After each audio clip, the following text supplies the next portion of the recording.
Olha, viver em condomínio, a gente sabe que tem seus desafios, né? Mas e quando um único vizinho parece que tá ali só para transformar a vida de todo mundo num verdadeiro pesadelo? O que fazer?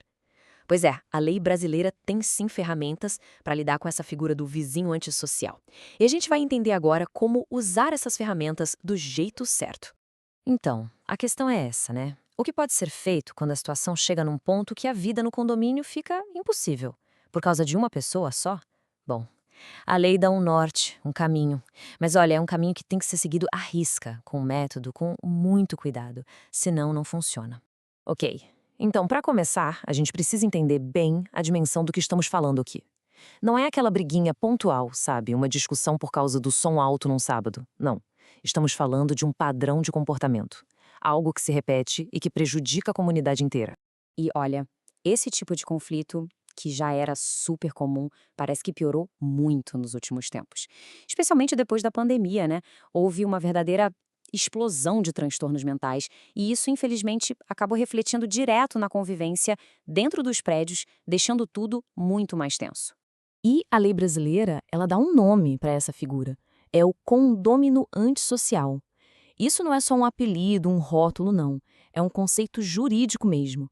É aquele morador que, com seu comportamento repetitivo, sabe, aquele comportamento que gera uma, uma incompatibilidade real de convivência com todo o resto.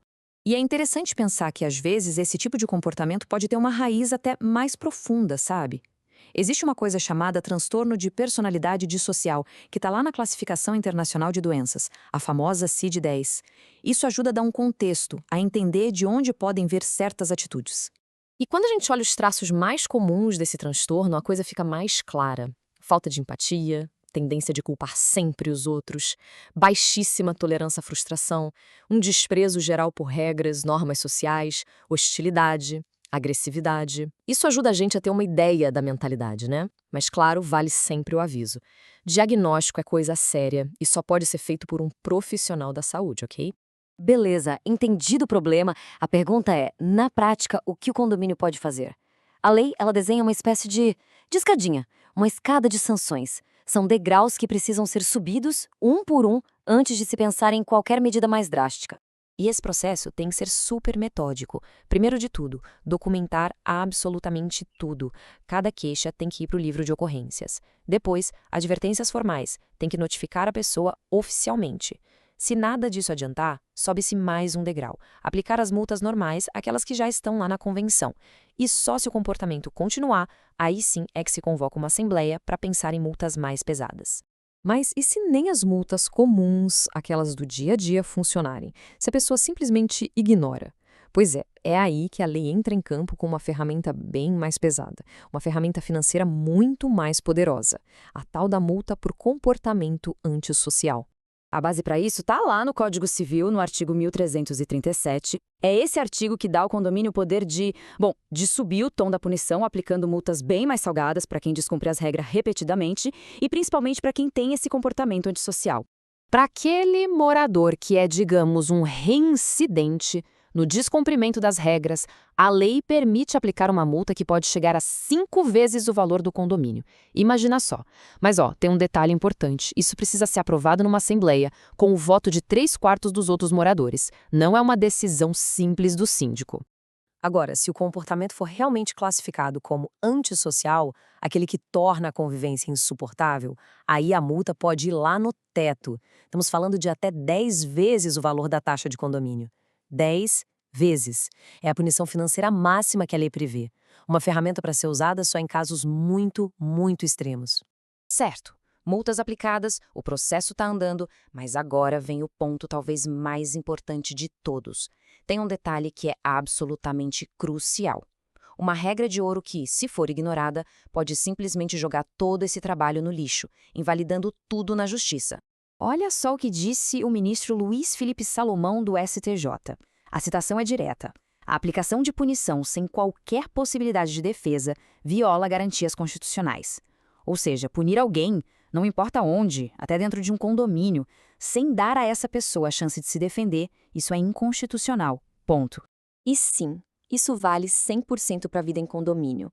O direito de defesa não é uma coisa que existe só lá no tribunal, em processo criminal. Ele se aplica aqui também, nas relações entre as pessoas.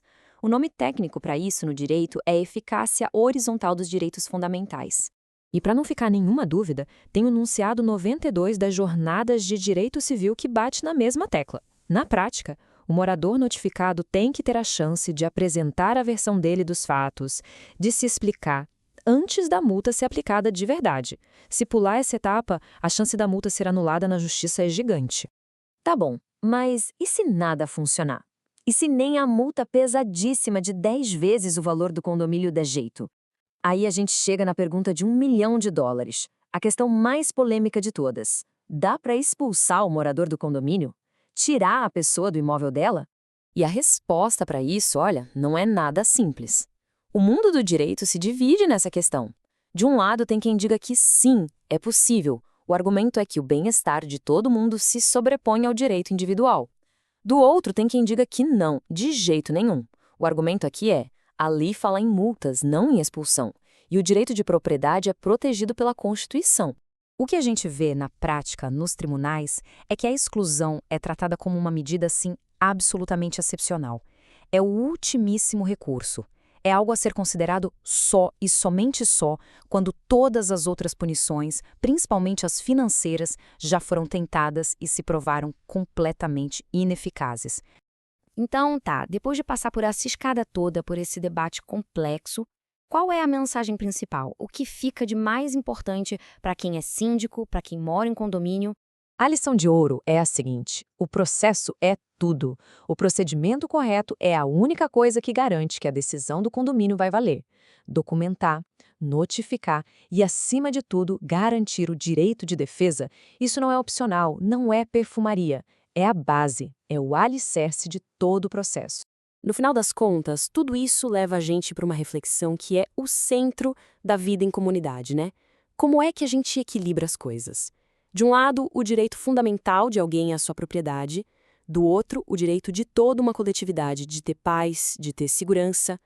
Encontrar esse equilíbrio, bom, esse é o grande desafio de se viver junto hoje em dia.